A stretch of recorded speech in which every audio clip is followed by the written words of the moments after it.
Hey guys, Heath Wagner again. I got the boat hooked up.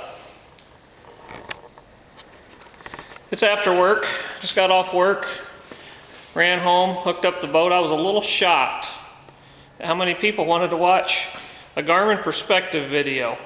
I love gadgets. I love anything that'll give me just a slight advantage, because I need it. I'm not the world's greatest fisherman. Never would pretend to be, but I love my gadgets. So, I had some questions. How'd you make the mount? Well, the mount took me approximately 10 minutes to make, and I'm going to show it to you. I by no means recommend doing this. The Garmin mount's going to far exceed anything this can do. I don't want you to lose your transducer. I don't want you to hurt your transducer. The way I did it, I'm not hurting anything with it, and it will serve its purposes until I can get a mount. But right now, here it is.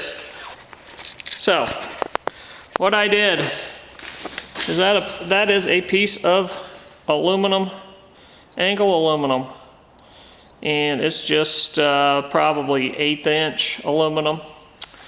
I took where my LVS 32 mounted right here.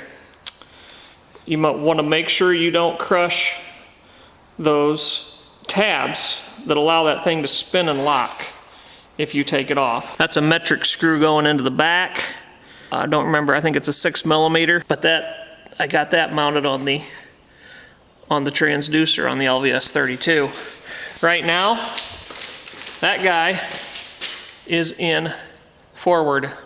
Basically your basic live scope. Live scope forward is what that view is right now. When I'm on the water, I can take it, and obviously I can turn it really easily because I don't have clicks or tabs or anything.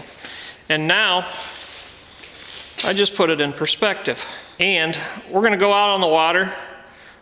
We're going to look at some structure on the bottom of the lake. We're going to go to a different lake than I was on last night that actually has like brush piles and stuff. And I'm going to show you what perspective looks like on those brush piles. And we might do a little fishing. Not very long, I got to be home by 6, so we'll at least get an hour and a half or 2 hours out there. Maybe I can show you a little something about what I've learned about perspective in my limited experience with it. Alright guys, I made a little short drive to the lake. It was a little after work session. And I'm going to show you, here we are on the somewhat muddy, after last night's rain, local lake down from the house. If you look far off there in the distance, you will see there's still some ice. I'm going to show you what we're going to do first. We're going to take this mount, and we are going to, before we put it in the water, we need to swivel it so she's kind of flat with your shaft. And then we're going to push her down so she's somewhat level. And this bracket runs even with the shaft. So if you look at that, you can see it. We are now in perspective mode. So we're going to drop trolling motor before we hit the seawall. The Garmin has now switched over to perspective. It does it automatically. There's quite a delay in mine. I'm not sure what's causing it. But perspective does not work in blue mode very well, and I've seen that on other videos.